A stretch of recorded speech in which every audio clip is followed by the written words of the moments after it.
Hello and welcome. Kerry here from Healing Humanity, the Power of a Proper Human Diet. And today I'm thankful, grateful, blessed to welcome Dr. Suresh back to the channel. Dr. Suresh, how you doing?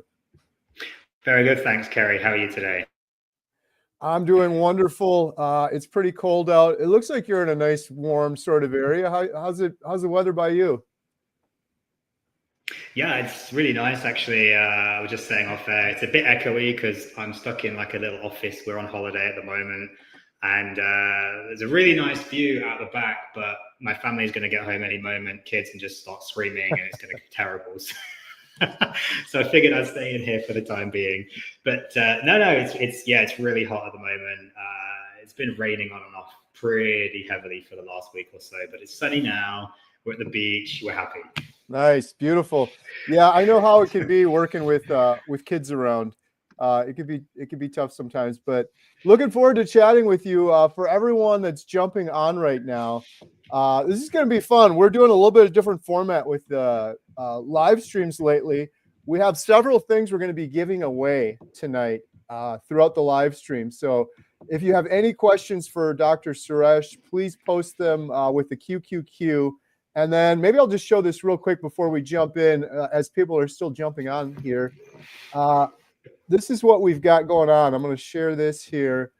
How to play. So I'm going to be giving away, we have our Healing Humanity membership site, and we've got some Redmond salt shakers. So we got the membership site and the Redmond salt shakers. So we're going to be giving away a few of those tonight. It's really simple. The only thing you have to do is post a question in the sidebar for Dr. Suresh or a comment, and you have to use a hashtag. So the first one we're going to be giving away is the Redmond Salt Shaker. So if you just use hashtag salt along with your question or comment, we're randomly going to pick one, and we're going to do it throughout the night. When we're going to pick one for the salt in a little while, and then we'll do one later for free 1-month membership to the Healing Humanity website.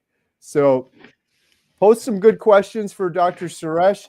Looks like we got a bunch of people jumping on right now. Bill Knott, Papa Carnivore, Karen from Texas. Hello, everyone. Yeah, so Dr. Suresh, if we could, and just for all of those that are watching, I have a link to Dr. Suresh, your YouTube channel and website in the description below. That's part of the giveaway too. So follow Dr. Suresh, ask your question with the hashtag SALT, S-A-L-T, and we'll pick a winner. Dr. Suresh, if you don't mind, could you maybe share a little bit about your background, I guess both professionally and then maybe also everyone's interested in the personal carnivore story. So you're, of course, a doctor, but you're also a practicing carnivore. So maybe if you could touch on both of those things.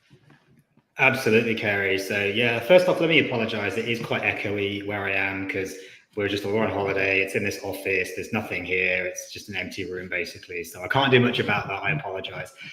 But yeah, I mean, basically my personal and professional story, I think is actually it's very much intertwined.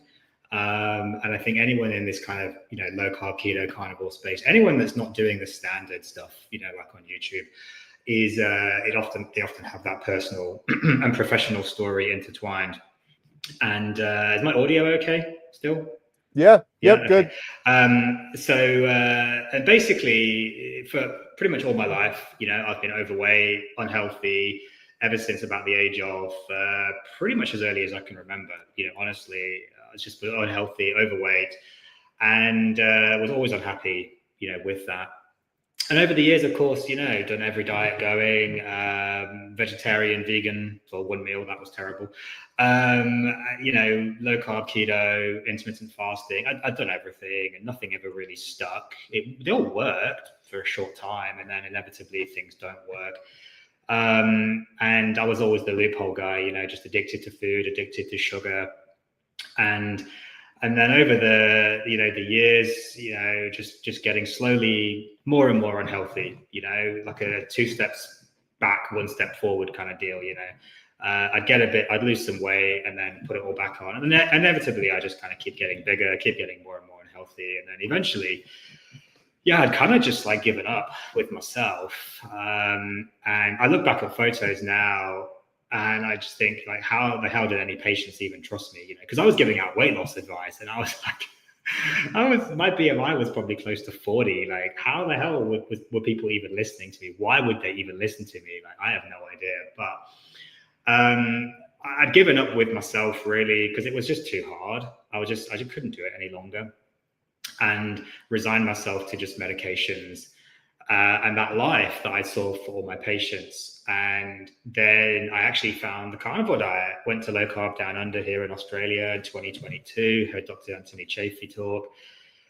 And then it just kind of, something just hit me, you know, and I'd heard about carnivore diet a couple of years prior, had a patient who'd done it, amazing benefits, but yeah, my mind was still stuck in that, just like, no, carnivore's bad, like cholesterol, it's going to kill you. And I remember saying to this patient, like, this is going to kill you. Like, dude, come on, like, you're going to die. And of course he didn't, and he saw lots of benefits, but I couldn't bring myself to do it or endorse it in any way. And then I heard Dr. Chaffee talk, and something just clicked. And, oh, you know, well, maybe now, like, there's a doctor talking about this. Like, maybe this is okay. And I had no idea at that point, you know, who you were, like anyone like Sean Baker, Ken Berry. Like, I had no idea about any of these people. Somehow, even though I was into low carb and keto, I wasn't aware of any of these people. Nobody was on my radar, really. And so I just decided to come home, try the carnivore diet, and then just within, like 36 hours, basically just felt incredible. Better than I'd ever felt before. And obviously I hadn't just lost like 30 pounds overnight, like, no, but I felt incredible at that point. And something just was like, this is different. Like, this is real. Like, I'm not just losing weight. Like, I actually feel good for the first time in probably 20 years. I actually feel healthy. Like, my pain is gone.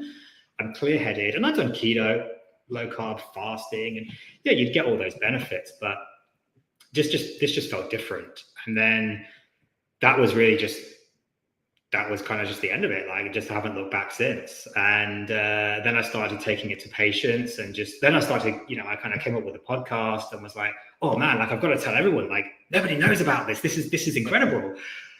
And then I start researching it, and then I find out, of course, like Dr. Chaffee, Dr. Berry, Dr. Baker, and all these other people. And I'm like, oh, okay, like, actually everyone knows about this. I'm just really late to the party, but maybe I can add my voice to it anyway and be an advocate for my patients, at least, that maybe don't know about this. And so I started taking it to my patients, and, you know, probably like with anything, you think you found a magic cure, you get a bit zealous with it. And but people generally responded to it fairly well. I found it wasn't that hard of a sell for men. Men were like, I'll just do it, that's great. Women were a bit more like, I think I need vegetables, you know. So but, you know, over the last couple of years, I've been working with patients with that carnivore diet, anything in the, honestly, like animal-based all the way through to strict carnivore, whatever they want to do at the end of the day, it's all within that sphere. And I've seen just the most amazing benefits from people following this diet, from myself following this diet. And basically it's just been a really incredible journey. That journey is not over by any means. And I just want to keep helping patients as best I can to try and live a life ultimately free of disease, or at least as disease-free as possible, to try and have minimal pain, to try and have maximum quality of life, and ideally quantity of life. You know, I think we can have both. And sadly, you know, you look at all the stats, I mean, chronic diseases are just skyrocketing all the time. Cancer, heart disease, diabetes, obesity, they're all just skyrocketing. We are totally losing this. Well, it's not even a war, it's just a bloodbath, you know, like we're just losing this so badly as doctors. And what we are doing is just not working. And because we've just got it the wrong way around. And as doctors, you know, we're in this system, this medical system, where we're prioritizing medications, we're prioritizing interventions like surgeries to fix the problems after the fact, rather than actually stopping them in the first place and preventing them in the first place, which probably 90% comes down to diet. And the carnivore diet is just, I think, a really pretty optimal human diet. And I think if you're following that optimal human diet, you're really not going to go that far wrong, to be perfectly honest. So this is what I teach my patients now. This is what I teach people. And you know, if they're open to it. If they're not open to it, you know, that's fine. I don't force it on them, of course. But, you know, I just tell them I use my personal anecdotes. You know, I use my patient anecdotes. I use my personal story to show them that, you know, that there is a different way of doing things. And ultimately, why not try things? You know, see if it works. If it doesn't work, what have you lost? If it does work, amazing benefits potentially. Right. Are you seeing any other colleagues or doctors that you work with adopting more of the nutrition, addressing the metabolic health? Yes. I mean, slowly. Difficult to know, you know, because like anything, you know, you go on social media, you start posting stuff, you start looking at stuff, it shows you what you're looking at. So then you start seeing more posts from other people within that same sphere. But I think just broadly, like I do feel like there is a movement towards getting healthier and trying to prevent more chronic disease, and a move towards nutrition. Within my immediate vicinity, you know, like my practice and so on, where I work, people try, but I think most of the mainstream doctors either just don't really know what to do, because we get really no nutritional training at all, and that always surprises people. But they also there is probably an element of burnout, in the sense of, I'm sure they do tell patients, you know, like try and be healthy, try and exercise, try and do the diet, etc. But often it just doesn't work, because they're probably not giving the right advice or setting the patients up for success. Ultimately, then of course it fails. And so they inevitably just stop telling people, because in their mind it just doesn't work. And so just do the meds. The other thing there is, I think, you know, like as a population level, I think a lot of doctors look at it as a population. They say, right, okay, well, I have 2,000 patients. What's going to give the biggest bang for buck? What should I focus my time on with those patients, knowing that the majority probably aren't going to respond terribly well to those lifestyle changes, partly because they're giving the wrong advice. But I think that's also why a lot of doctors do just default to medications, because that's probably going to give the biggest bang for buck, so to speak, amongst their population of patients. Right. Yeah, it's a tricky thing. When I first started this, I'd give doctors a really hard time. And then I had some good doctors on the channel that were like, wait a minute, listen, like I have talked about diet to 100 patients and none of them listen. So then I'm like, well, I get that point. It's really a tricky thing, because for me, I never would have imagined in a million years that my depression and anxiety was nutrition. I thought that was something in my brain. So it's a tough thing. I get it from the doctor's perspective. If they just keep talking about the same thing over and over again, if people don't listen, it's almost like you got to have that awareness a little bit, and then the individual has to take responsibility. Because I imagine a bunch of them. Yeah. You tell 100 patients, and maybe one of them is going to listen, kind of thing. Yeah, you do. I mean, obviously, a lot of the work that I do now, I'm getting more patients who are interested in being healthier. So that is very much skewing towards people do want to listen. But yeah, I mean, I try and approach it just every patient's just like it's a reset. You know, every patient is just a new patient at the end of the day, and it's hard mentally to not carry over from other patients. But I think, you know, you owe it to that patient to try and give them the best advice, and if they don't take it, they don't take it at the end of the day. But yeah, it is hard because a lot of people don't want the advice. Right. They don't. And some of them are so addicted that it's like trying to tell an alcoholic or something, yeah, just don't drink anymore. Like, okay, well, we'll listen to that. It is, but I also think a lot of patients, a lot of people are burnt out because they've been there and done that. You know, at the end of the day, they've probably tried every diet going, and apart from maybe a carnivore, you know, or an animal-based diet, and nothing's really ever worked for them. So in their mind, they're like, why would I listen to you? Because it's just another doctor telling me that my problems are what I eat, but nobody actually offers me any real solutions. In their mind, why is it going to work? Because I've done it a million times before, you know. So you got to try and convince people, and that's where I think that personal story actually really does help. And I think that's, you know, I often say, like, there's no mistakes as long as you learn from them. And my personal health journey helps me to be a better doctor to my patients, I think. Yeah. Yeah, I think that's huge. Just the fact that you've kind of been in my shoes and you're practicing what you're preaching is big. A lot of the doctors I've had over the years, I'm like, you're giving me diet advice and overweight, or they have issues clearly themselves. So it's like, if you Yeah. can't, if you're not practicing it, it's hard to take that real. But Yeah. That was me. But you know what's really interesting though is I probably get far more comments now than I used to on my weight from patients. And actually sometimes, you know, people say to me, but like, how do you know? Because like, look at you, like you're slim. I mean, I've still got a lot of weight to go, but like with my shirt on, they're like, but you're really slim. Like, how can you possibly know what it's like to try and lose weight? So I end up showing them old photos and they're just like, oh my, like what? Like, oh my God. right. Like, okay, maybe I'll listen to you. Right.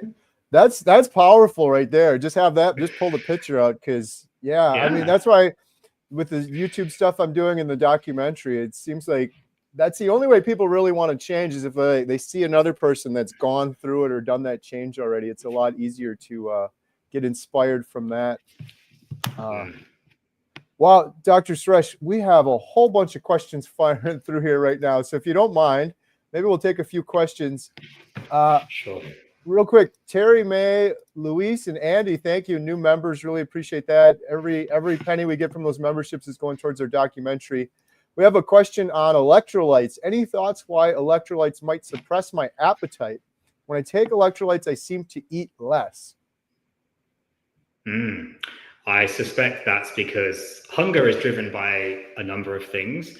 You know, if we're hungry, it means almost certainly the body wants something. And if we're not hungry, the body's pretty happy. That hunger can be, it can be thirst, first of all. You know, sometimes the body gets a bit confused, or we actually get a lot of our fluids from the food we eat anyway. So it could be thirst. But hunger really is or cravings, maybe we could call it cravings as well. I think that also aligns, is the body telling you, I want something. And that could be energy, call it calories or mass or energy, whatever you want to call it, just, you know, physical kind of food, sustenance. It could be macronutrients, protein, fats, potentially maybe carbs, though maybe not likely. And then micronutrients and things like minerals, vitamins, electrolytes. And so if your body actually wants some, let's say sodium, for example, because your sodium is dipping, it's going to drive a hunger signal for you to go and eat something because it wants that micronutrient. If you can replace that micronutrient anyway, then that drive, that signal disappears, assuming that's the only, you know, signal it's kind of sending. And so then your hunger is going to go down. And I certainly noticed this, you know, when I really go like zero carb, for example, like my sodium starts dropping a little bit, my cramps start to come back a tiny bit, and then my body's just like salt. Like I just crave salt like crazy. But then, you know, put salt on food, and like I really need some like food, and I put loads of salt on my food, and then the craving just goes, the hunger just disappears because my body's got what it wanted. So I think that's probably why that's happening. Good stuff. Thank you. For anyone that's jumping on right now, huge shout out, Dr. Suresh, for joining us. There's a link in the description below so you can subscribe and follow everything Dr. Suresh is doing. And if anyone wants to get entered to win, it's hashtag SALT. Even if you don't have a question, you can just put that with a comment in the side. We're going to be doing that drawing just here in a couple minutes, giving away some free stuff, making this a little bit more fun for everyone. Question: if you had your large intestine removed and you're on a strict carnivore, wouldn't you have to supplement? Oh, that is a really good question. Probably just in general, though the large intestine doesn't really have that much as far as absorption. You know, most of it happens in the small intestine. I'd have to, you know, research that one to be 100% on that. But I don't think you'd really have to supplement overly. I can't think of anything specifically that's really absorbed overly in the large intestine other than water. So yeah, I don't think you'd really have to supplement specifically for the carnivore diet, just maybe just a bit more in general. Yes, it's probably not a bad idea. Right. Helena, hi there from Wisconsin. Does it seem normal to have more brain fog in the beginning, even if I feel good otherwise? Yeah, I mean, that's pretty common. I mean, people talk about the keto flu. Of course, I'm sure you've experienced this, Kerry. I'm sure lots of people out there have as well. And it's you know, it's really just your brain just getting used to that transition, the changeover into using ketones predominantly. You know, it's not the best analogy, but it's like changing, you know, your like petrol car into diesel or something. I mean, or maybe, you know, gas like you guys use in America. Just changing the fuel source, basically. Like there's going to be a changeover period, and there's going to be some issues with that changeover, and different cells in the body are going to respond differently. When the brain's just used to primarily running on glucose, if you've been eating carbs all the time, then you know you're going to have some issue. The other thing we mentioned earlier, of course, is electrolytes. That also makes a big difference as well. Yeah. I went through that a little bit. Normal. Right. I went through that a little bit, and I always tell people, just if you're brand new to this, just keep in mind it's very temporary. This isn't like your whole carnivore journey, right? You might just have a little bit of the keto flu in the beginning. When I went through it too, I'm like, listen, I destroyed my body for 42 years. There's all sorts of toxins and garbage, and now I'm switching fuel sources. So there's going to be a little bit of suffering. But yeah, if you keep up on the electrolytes and drink a lot of water, it doesn't last too long. Yeah, it usually goes, yeah. Does the carnivore diet help with periodontal disease? Yeah, I'm smiling because yes. Helps with everything, right? It kind of does help with pretty much everything. But yeah, specifically periodontal disease, actually, yes. I've spoken with James, I can't recall his name now. I've spoken with him previously. He's been on like Dr. Baker's show. He was vegan, you know, for pretty much like 40 years. And then went carnivore and saw amazing benefits. And one of the benefits he spoke about, I also saw, was fixing his impacted wisdom teeth, which is really interesting. And I have 2 impacted wisdom teeth at the bottom as well. And I used to just get continuous infections around this one on this side. This one's not exposed. This one was partially erupted, so it will just always get infected bits of food and everything. And it just always hurt. And I was repeatedly on antibiotics for it. And then when I went carnivore, almost like just stopped happening, just completely disappeared. All the inflammation went down. I went back to my dentist, I think about maybe 3 months after starting carnivore. And I was nervous. I was actually really nervous because all the tartar was just like falling off my teeth. I honestly thought like my teeth were going to fall out or something. I didn't know what was going on. All this just like crunchy stuff coming off my teeth. And I went to the dentist and I asked him to do an X-ray. He said, everything looks great. And I said, look, can you just do like an X-ray just to see what's going on? Because I basically had essentially abscesses, you know, just inflammation and abscesses really around these teeth. And he did the X-ray and he was just like what? Like, what the hell has happened? Like, they're just like gone. Like the inflammation's just gone. Like the abscesses are basically gone. And he said, your teeth are also not as impacted. Like they're actually moving into where they should be. Like, what have you been doing? I'm like,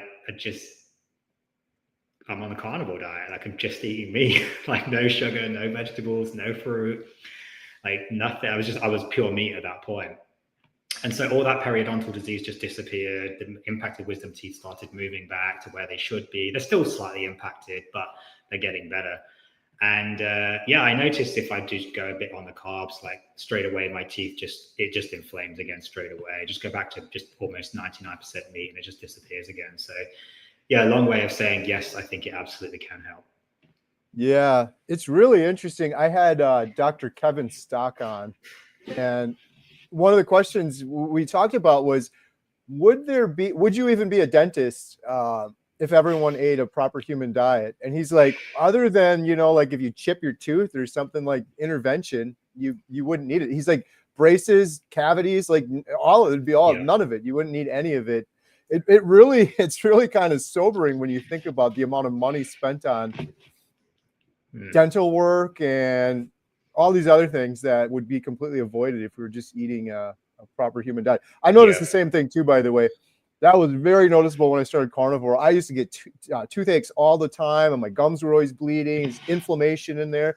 I went to a dental appointment shortly after starting carnivore, and it was a similar conversation where she was like, "What are you doing?" Like, she said, everyone I look at, they got bleeding gums, and she said, when you have inflammation, you can see it in your mouth, and if it's in your mouth, it's in the rest of your body. It's everywhere else, sort of thing. It's something that she saw all the time, like getting worse and worse. Like everyone's coming in, it's just inflamed like crazy now. So, question from Aid Larson. There's more and more funding for cancer and disease, yet the problem is getting worse. Where does this money go? That's a good question. I mean, I don't honestly know, the answer to that. Obviously, a lot of research, drug development, and so on. But it's a really good question. I don't know, obviously, the specifics of where all the money goes, but doesn't seem to be working, I think is, the answer. I guess that's a bit of a rhetorical question from Aid, but basically we're not winning, we're losing hands down. It's not even a battle. It's a bloodbath. I encourage people, like, if you want to donate to a cause, Professor Thomas Seyfried, he's been talking about cancer as a metabolic disease for like 30 years now, and his lab is doing some incredible research, and a lot of it's I think just funded from people donating money or whatever. So if I were to donate, that's where I would go. And we've interviewed a couple individuals with cancer for the documentary, and that was kind of their thoughts too. It's crazy. He's been working on this stuff for 30 years now, talking about cancer as a metabolic disease with metabolic treatment. So I mean, I was just on that subject. I came across an Instagram reel. I haven't fact checked it or anything, but it was this guy, ex-pharmacist, ex-chemist, talking about interviews with drug companies and them just being completely open with him and just saying like, we don't fund cures. Right. That's not our business model. Like, it's just, and that's the thing. Like, that is ultimately the world that we're living in. These companies, it is genuinely a patient cured is a customer lost, like that's the meme, but that is kind of the way that the system works. It's shocking, but that is it. Yeah. The thing I learned from Professor Seyfried that was kind of blew my mind was just that many, I'm not an expert. I don't know. I'm not putting words in his mouth, but it seems like so many people are getting cancer now because of chronic systemic inflammation for years and years. And most of us have chronic systemic inflammation from eating all this crazy food that we were never intended to eat. Of course, you can get cancer from smoking cigarettes and there's many other environmental things nowadays too that could cause it. But I don't know, after we interviewed him and 5 people on his team and several others for cancer. And it just seems like the further humans get away from what is natural, the more cancer rates are going through the roof. So absolutely. It's all about just, damage, like damaging that DNA. It's so fragile, and but we do have the systems to repair it in the body, but a lot of those systems then get turned off with what we're doing to ourselves as well. So we're getting more damage, and we're turning off those repair systems. And the whole thing about cancer being a genetic, disease, like there's not really any inherited genetics that I know that are really actually linked. There's a couple, like maybe BRCA mutations in breast cancer, for example, but there's not many. And yet these cancer rates are just completely exploding. I mean, like bowel cancer in in young people, it's just completely exploding. Right. And actually we know what causes this. It's the diet and it's the environmental toxins. And I was reviewing a study the other day because I'm putting an episode out on this very thing, bowel cancer in young people soon on my channel. And it was basically saying like the problem is the diet. And it's things like artificial sweeteners, like these are very much linked, and sugar sweetened beverages, like fruit shoots and stuff like that in kids. There's a really strong association. It's not causation, no, but there's a really strong association there with sugar sweetened beverages as a child, and then bowel cancer development as a young adult.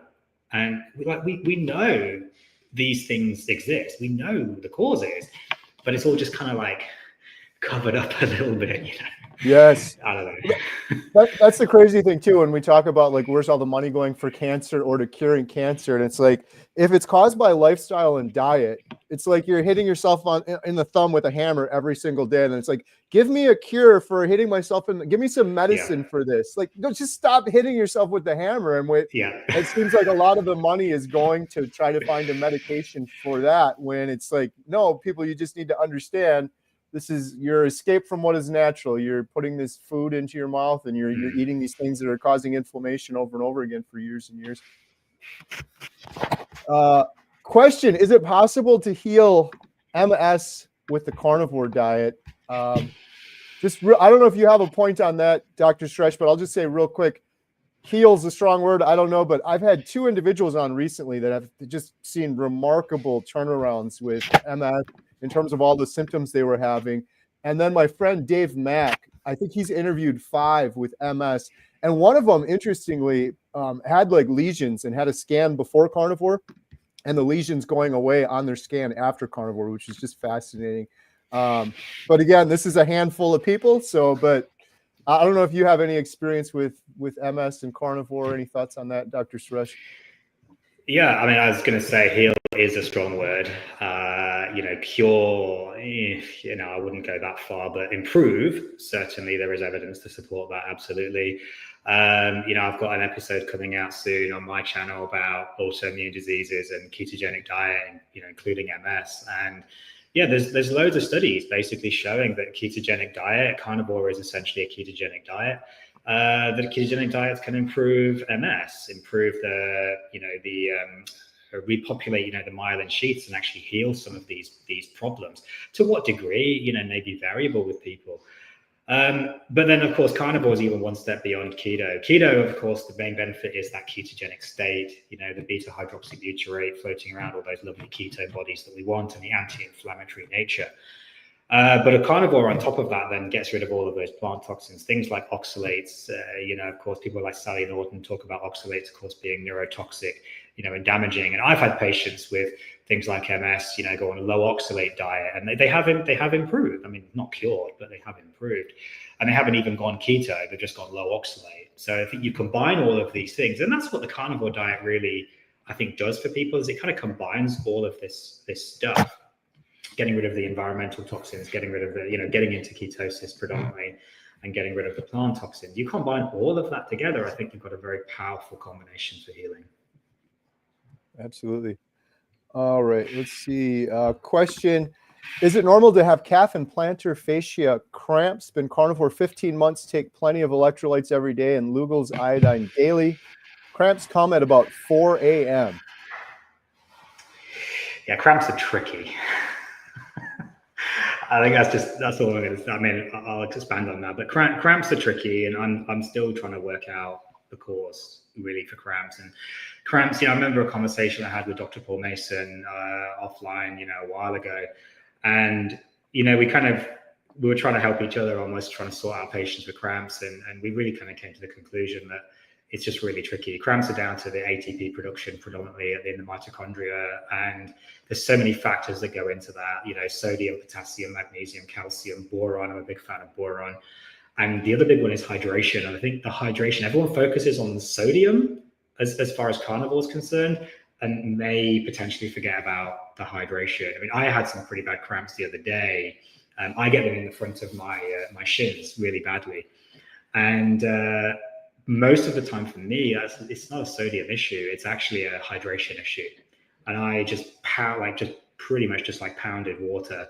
And then the cramps went away pretty quickly after that. And sodium will help to kind of retain water as well. So it's not always a sodium issue. It's the balance. It's the balance of those things. That's the hard part. So cramps it's a lot of trial and error. Actually, it's not a one-size-fits-all approach. So it's really difficult to give advice on getting rid of cramps. That's some good points, though. It's interesting because we always focus so much on electrolytes. And I was actually having the opposite issue where I was chugging too much water and kind of diluting the electrolytes. I had my blood work done, and my sodium was low. And I'm like, this is crazy. Like, I consume a ton of sodium. And then I realized it was because I think I was just diluting it. Like, I don't know why. I just always drank way too much water. And so when I cut back the water, but to your point, I guess on both ends, there could be a balance between hydration and electrolytes. Question from Aro. How long did it take to get off anxiety medications after adopting the carnivore diet? For me personally, 3 weeks into carnivore, I felt absolutely incredible. But I'm always very cautious with this because everybody's different. And I was doing ketogenic diets on and off. So I think it happened for me quicker. My biggest advice for people, Dr. Suresh would probably agree, is whoever prescribed that medication to you, you need to go back to and you need to get a plan with them to get off of your medication. It's different for everybody, but it can be incredibly dangerous to stop those medications or alter your prescription on those medications. So I guess that's my best advice. Like I said, it could be different for everyone. I've talked to quite a few people. I don't know if you have any experience with this, but I've talked to quite a few people. Like around 3 weeks, their anxiety isn't gone, but they have a whoa moment where like, I feel better now than I have in a very long time. And I had that too, but my anxiety wasn't completely gone at that point. It still took a little while after that. So. Yeah, I think the first thing to say is exactly what you said. You know, get a plan for getting off the medications, because some of these can be really harsh to come off. Not dangerous, but just really harsh to come off. Depending on what you're taking, if you're on like benzodiazepines like Valium, for example, Xanax and stuff, like they can be dangerous to come off if you're on high doses. So the first thing is get a plan, and then the second thing is I've seen patients anywhere from maybe 4 to 6 weeks getting off, or at least vastly maybe looking at reducing their medications, and noticeable improvement often within a week or two. It really can happen pretty quickly on the carnivore diet. It really is quite powerful, and there's a number of reasons why that can happen. But the other thing I want to add there is it doesn't always work, and I think this probably comes down to what is really driving that anxiety. Because if you've got other things in your life that are really driving that anxiety, you're just in a pretty bad situation financially, or relationships, work problems, bullying, stuff like that. Like your diet might help. I mean, you might get a little bit less stressed. I talk about carnivore gave me this like stress shield. It felt like everything bounced off me and didn't bother me anymore. But if there's big issues going on in life otherwise, they also need to be dealt with, of course. Yeah, absolutely. All right. Real quick, I'm going to do a quick little drawing here. It's going to take, for everyone that posted a comment or used the hashtag share, we're giving away a Redmond's travel size salt shaker. All right, so here we go. We're going to randomly pick someone. So if you win this, just shoot me an email, homesteadhow@gmail.com. Got a ton of people posting, so let's see. It's going to end up picking me. Cranky Carnivore Cutler. Congratulations, Cranky Carnivore Cutler. Shoot me an email, please, homesteadhow@gmail.com, and we'll ship out to you Redmond's travel size salt shaker, which we were just talking about. So there we go. So we're going to do one more of these real quick. We have our membership site, which we're very thankful Dr. Suresh came on the other day as one of our doctor experts. We've got Dr. Baker coming up in just a couple weeks, and Dr. Kilt's coming up as another expert. So we're giving away 1 month free if you use hashtag community. Post a question here in the side chat with hashtag community, or just post a comment, or just post hashtag community, and we'll pick someone for one of those too. So, but we do have a couple other questions here. Question from Polish Mike. Why do many people decide to introduce carbs in to create insulin bump? Wouldn't eating more protein be equally effective and healthier, since you provide more nutrients than from any carb? It's a very good question. And as someone who has introduced a little bit of carbs here and there, maybe that might be one, maybe perhaps more for me. Honestly, the answer is I don't know. It seems to act differently. I couldn't really give you exact numbers on how much the insulin will jump up from protein versus carbs. Protein is going to have a lot less of an impact than carbohydrates. And so that's maybe why people choose to add in that little bit of carbs to give that insulin bump, just because it's a little bit higher than the protein. You probably have to eat a lot of protein to significantly increase your insulin, to the point where things like, cramps, like, holding on to sodium, potassium, insulin going up, aldosterone going up because of insulin going up. I think you'd have to eat probably a ton of meat. And when I say a ton, I mean probably more than like a kilo of meat. You probably have to eat a very significant amount of meat versus say like 20-30 grams of carbs. So maybe in that sense, the carbs are just easier for people. You know, I don't know. Of course, some people just want to eat carbs, you know, as well at the end of the day. But, you know, yes, if you probably could eat enough protein, that would probably give you the same benefits or the same impact, maybe, shall we say. But I just don't know if it's actually physically possible to eat that much protein in one sitting. All right. Question. Have you had any success in treating POTS with carnivore diet? Been carnivore for 9 months without success. Maybe that's a question for me again. Yes, but there's a tentative yes.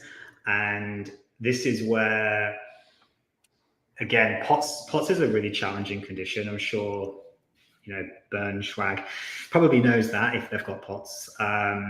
And it's a very challenging condition, and it's often very much down to the balance. Sodium seems to be one of the biggest problems with POTS. They would just really struggle to hold on to sodium. So the carnivore diet, when I say carnivore, like a strict zero carb, I'm going to maybe break it down a little bit. So strict zero carb, you can have a lot of issues holding on to sodium, which in my experience with patients with POTS tends to make things even a little bit worse, that really strict zero carb carnivore, because the body can have more issues holding on to sodium. Now, if you just simply replace all that sodium, you're probably going to be fine. The problem is with POTS is often the balance of sodium is just up and down all over the place. So it's really hard for the body to regulate for whatever reason. You completely get rid of the insulin and aldosterone, you know, that makes it even harder. So I've actually had a bit more success with POTS with what I would call a non-zero carb carnivore. So maybe like 20, 30, 40 grams of carbs a day. Still sticking to the carnivore principles. So getting rid of all the plant toxins, you know, getting rid of environmental toxins, and still very much in that kind of ketogenic space. But maybe just not 100% zero carb carnivore, just that very, very, very low carb ketogenic, more of a ketovore, if you will, type of carnivore. So it may be worth trying that to just see if that has a little bit better ability for the body to actually hold on to the sodium, which tends to be the really big problem with POTS. All right. Question from, this is my buddy Alex, Carnivore for Life. We just filmed Alex out in the UK. He's got an incredible story. Just got blood pressure readings yesterday, 200 over 181. Got home 150 over 80. GP pushing BP amlodipine immediately, resisting thoughts. Yeah, I mean, first off, obviously, this isn't going to be direct medical advice, so disclaimer there. I mean, I'm glad you managed to get home. I mean, a blood pressure of 200 over 181, like I'd probably be calling the paramedics, honestly, to be getting this guy to the hospital, because that is very disturbingly high. But obviously, you know, it was fine. I mean, look, a home BP of 150 over 80, it is high. The diastolic is arguably more important actually than the systolic. That's the lower number. So the systolic is that first number, diastolic is the second number. That's arguably actually more important as far as general health is concerned, because it's what the body's kind of doing a bit more at rest. Whereas that systolic, the first one, is what the body's doing when the heart's actually actively pumping. But it is still a bit high, that systolic 150 over 80. Maybe I could say how I would approach this. Again, just generic advice, but if I had a patient with this blood pressure, if it's genuinely 150/80 at home, that is high. So we need to take steps to manage that. I wouldn't be necessarily rushing in straight away with medications, but I give people the options. I'd say, look, you can either go down the medication route, and amlodipine, as long as they're not allergic, is perfectly fine, depending on their age and local guidelines and so on. Or you can try and fix it with lifestyle. Or maybe both if you want to. Let's get it under control and then make the changes at the same time, and then eventually, maybe 2 or 3 months down the line, stop the medications. But I would, be saying to this person, look, what do you want to do? Like, how do you want to proceed? You've got to get this down. It's just, how do you want to do that? How is best placed to do that? And the medications, they can help with a number, but they do help with the risks of that number. but they don't often help with the underlying reasons, which almost always is a metabolic syndrome and insulin resistance. And the tablets don't fix that. They just lower that number, which does lower the risk. But when you look at things like, you know, heart disease, for example, hypertension, high blood pressure is about, if we look at the Women's Health Study data, you know, which is applicable to most people, even though it was in women, it's around, I think hypertension was around 4.5, something along those lines, 4.8, whereas metabolic syndrome was like 6.5, 6.8. So, and the metabolic syndrome really drives the high blood pressure almost always. So by treating the high blood pressure, yes, you're dropping the risk for heart disease and stroke, but you're actually still leaving the metabolic syndrome on the table. And actually, it would be better to try and target that to then treat the blood pressure. Does that make sense? Yeah, I think so. The tricky thing with Alex is he's incredibly healthy. Like, he lost a bunch of weight and he looks so much younger than he was before. I wonder, like, yeah. I mean, I would repeat it. That's the first thing that I would say. I was just going to say, like, I wonder if he was nervous or something to do the numbers up, or how has it been in the past, Alex? That'd be another question. Is this like way out of normal range for you for getting your blood pressure tested? And then like maybe other tests too, what, the CAC score or something like that? Maybe, I don't know if you're. Yeah, I mean, it's useful to investigate around it, obviously, but you know, just like a high blood pressure is just a risk factor in itself, so it does need to be addressed. It's just, is it actually a genuinely high blood pressure? And yeah, the first thing I would do is say, right, okay, just take it twice a day for a week or so. That gives you 14 readings. Average all of those out. Just put them into an Excel spreadsheet and just be like, click average. You know, easy, simple, and it'll give you the average. And if it's below 135/85, it's generally seen as acceptable for a home blood pressure, though, you know, lower is generally better. And that's the first thing that I would do. And then if it is high, then yes, we need to make some changes. All right. Nancy said, how much salt is too much? Can it cause hardening of the arteries? I'm not aware that there's any risk that salt can cause any hardening of the arteries. Maybe it's a good point to clarify, though. You know, hardening of the arteries in and of itself is problematic.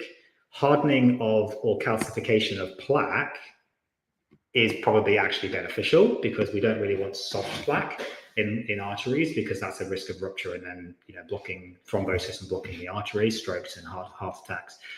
I'm not aware that salt is really any particularly increased risk there. That's actually really been demonstrated in randomized control trials, for example, other than, you know, association of processed food with calcification of arteries and reduced elasticity and insulin resistance. But then, is it the salt in the processed food, or is it the processed food and the seed oils and the sugar and all those other crap that they put in? It's probably not the salt. Right. All right. Let's see here. Oh, I guess this isn't a question. It was Kerry's daughter who convinced me I needed to give Carnivore a serious try. She went on a rant while riding it. That sounds like me. She went on a rant while riding in the car with Dad and made so many excellent points. I think she's talking about your daughter, Emma. That's awesome. Thanks for that, greatest ever. I'll let Emma know that her little rant encouraged you, inspired you. Dr. Nelson, member for 8 months. Hello, Kerry and Dr. Suresh. Hello, Dr. Nelson. Hello. Sherry Morgan, question. Do you notice a difference with histamine intolerance when eating beef versus lamb on lion? Thank you. I don't have many patients on the lion diet, so I'm not sure if I can overly speak to that. Other than a lot of people eating beef will maybe eat like ground beef or mince, which tends to be a lot higher in histamine. So I don't know what your experience is on that, Kerry, speaking to people. Yeah, I haven't had issues with histamine myself. I've done a little bit of lion and carnivore, so I'm not sure. The one thing I would suggest maybe, Sherry, is my friend Lynn, Midlife Carnivore. She's got some really good videos on histamine and histamine intolerance. So maybe check out her channel. She really digs into some of that stuff more. All right. Let me see. We got one more here. There we go. I think we got through. Sorry, that was like total turbo round of questions there. You knocked it out of the park. Thank you. I think we got through most of the questions. If there's any other questions, please shoot them over quick. So, Dr. Suresh, do you have anything coming up on your YouTube channel or anything exciting you want to share? I've got some pretty good stuff actually coming up soon. So I've actually got an episode coming out tomorrow. So Monday morning in Australia. That's tomorrow morning. Basically talking about how about my gaming addiction and how the carnivore diet, kind of finally helped me get rid of that gaming addiction, which I think is a pretty powerful video. And that's been in the making for some time, and I've wanted to talk about that properly for some time. It's just taken fair bit of courage to book up to actually put it out there. So that's coming up tomorrow, which I think is going to be a good video. And I'm sure there's going to be people out there with similar addictions. I know you spoke about benefits there from carnivore diet as well. Otherwise, I've got some great episodes coming out soon, looking at studies, ketogenic diet, how it protects, against cancer, ketogenic diet, how it protects against autoimmune diseases, how, the gut microbiome is changed from, ketogenic diet, how keto can help reduce risk of strokes, and all sorts of stuff coming out soon on my channel. So I'm starting to look a little bit more at like studies and things with just a little bit more scientific basis, I think, because these are really powerful. The more studies and things and more evidence we can get out there into this space, I think is really powerful. Because I think one of the biggest criticisms of perhaps of keto and carnivore, maybe certainly carnivore, is just it's all anecdote and it's not enough evidence. I think anything that we can throw out there as far as evidence and decent quality evidence, and I'm actually looking at the studies and then saying, like, is this actually a good study? As opposed to just like, oh, this study showed this amazing thing, and it's actually a garbage study, right? Which some people do. But then relating, okay, like this is how you can actually, get similar benefits, and, that kind of thing. So yeah, some pretty good stuff coming up soon on my show. That's exciting. It's really interesting, the whole addiction thing. I've interviewed so many carnivores. We did 43 interviews now for the documentary, probably like 200 just on YouTube. But that's been a common thread among those, that whatever their addictions were, obviously most of them was sugar and the standard American diet, but other addictions you wouldn't think of, like gaming or gambling or chewing tobacco. Like I've heard this over and over again, that just like it sounds like I'm hyping up carnivore, but I've heard it over and over again. It's just like whatever addiction they had, it seems to go away. I almost wonder if those addictions are somehow like a coping mechanism because you have all this inflammation, or you're kind of slowly poisoning your body or something. I don't know what it is, but it's interesting. It's tricky. I think there's probably two reasons that really come to mind, and there's not a lot of evidence to support this, but it's very widely reported, and I certainly saw it with myself. I think the number one reason is probably a dopamine issue, and carnivore is just a very, very low dopamine diet, and that feeds back then into other dopamine activities, and which addictions tend to be very high dopamine activities. And then probably the second thing is just copium, basically. Just people just in pain, they're inflamed, they just don't feel good, they feel sluggish and lethargic and tired. And so anything that gives them that kind of hit of dopamine, it probably comes back to dopamine, is going to make them feel better when nothing else does. And so again, it's going to promote those addictions, because at least there's something that kind of feels good in the moment when all they feel is just pain and inflammation.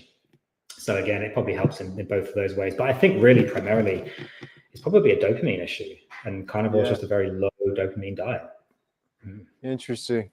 It's so nice not having any addictions. Whatever the cause is, like I don't think right. I don't think a lot of people do carnivore because they're like, I want to get rid of all these little, even just minor addictions, like I don't know, playing video games, or not to say those are minor, but gambling, just little things you do here and there. But I don't know, when you have that free will, there's something. Those addictions kind of steer you in one way or another. So it's nice to have them gone. But we're getting near the end of the hour. Do you have just a couple more minutes? Yeah. Okay, just a couple more, just like two more questions popped in here real quick. Kerry or Dr. Suresh, any evidence of carnivore for primary hyperaldosteronism? I don't know if I said that correct or not. Down from 4 BP meds to just aldosterone blocker. Looking to get off that too. Thoughts? Yeah, so it's probably something like spironolactone, I guess they're maybe taking, which is an aldosterone antagonist and aldosterone blocker. So primary hyperaldosteronism, you just get these really high levels of aldosterone, which often gives, really high blood pressure. Not sure what that noise is, maybe a plane overhead. Sorry if you can hear that.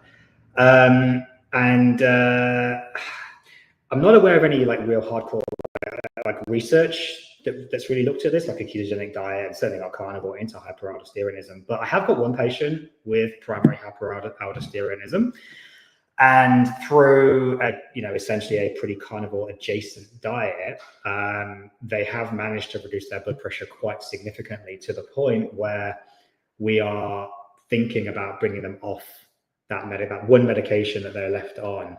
And they're super cautious, and their like renal physician is just like, oh my God, you can't ever stop this medication. But we kind of like collectively, like the patient and I, want to maybe just try it, monitor closely, keep an eye on the electrolytes, keep an eye on the blood pressure, and just kind of see what happens. Because that spironolactone, the aldosterone blocker, is also blocking their testosterone and reducing it down, which is then causing subsequent issues. And so it's like, do we go on to TRT to fix the problem with the testosterone that the aldosterone is probably causing, or do we just try and then stay on the aldosterone, or do we try and reduce the aldosterone, stop that, and then see if the testosterone improves naturally, which would of course be the preferable way to do it. But he's been taking this medication for like, I think 10, 15 years. And his renal physician's just like, you have to take this forever. And so he's like, he's a bit cautious, but his blood pressure certainly has reduced significantly on the carnivore adjacent, basically, diet, for ketovore diet. Yeah. So I think it's certainly something to look at. All right. Good stuff. Hey, just real quick, I got to shout this out. I see Ashley in the chat. I almost forgot to mention this. We've got a big meetup coming, and tickets are almost gone. Dr. Kiltz is going to be there. Bella's Steak and Butter Gang. Laura Spath is going to be. We've been doing these, Dr. Suresh. It's been a lot of fun. We just did one in the UK, Inspiring Carnivore Stories. Yeah, individuals just get up and share their story. Well, here we got individuals, and Dr. Kiltz is coming too. He's incredible. So there is, let me see. There's a link in the description if anyone's interested. There's just a couple tickets. It's going kind of quick. And then we have one the week after that in Chicago with Dr. Kiltz and Dr. Lisa Wiedemann and Dr. Tony Hampton. And we'll have to get out to your neck of the woods, Dr. Suresh, sometime. And you're in Australia, right? Are you originally from the UK? Yeah, originally from the UK. We've been here for 7 years now. But yeah, based in Brisbane. And just with like my family, 4 kids, it's pretty hard to just travel around. And so right. If you come to Brisbane, let me know. Yeah, absolutely. I really enjoyed our time in the UK. It was I really liked it. It was weird. Like I said this before, but it made me realize how hyper intense the US is in terms of junk food around every corner, and you turn on the TV and it's like pharmaceutical commercials. It was a lot more chilled in the UK.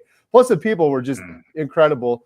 And I learned a lot of new words like petrol and loo and trolley, all sorts of fun stuff.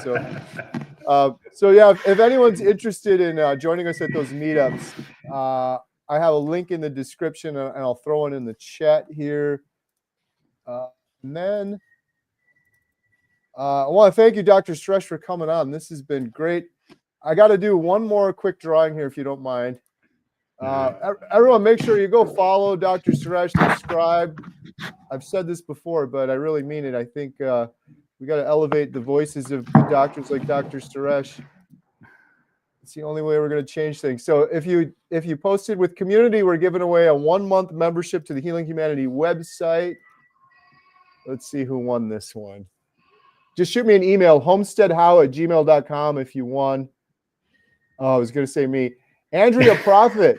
Andrea Prophet. 1 month, Homestead How. Thank you so much. Let's see here. Put this away. All right. Good stuff. All right. Oh, there's one more. Taco fillings. Love the jerky video. I'm proud of you, amigo. No mas fast food. Carnivores unite. Thank you for that super chat. I appreciate that. Every penny from that goes to the documentary as well. Thank you so much, Dr. Suresh. This has been kind of I didn't expect to get so many questions. Turbo round. Yeah, it was really good. Yeah, great answers. I really appreciate you coming on. I appreciate the time you spent on the Healing Humanity membership site with us too a while back. And open invite. We got to do it. We'll have to have you on again and do another one in the future. So absolutely. Yeah, happy to. Thank you so much. Enjoy your vacation. Enjoy your time with your family. And thank you everyone for joining us. Thank you for all the good questions. Really appreciate it. Have a good night. Thank you. Take care, guys. Bye.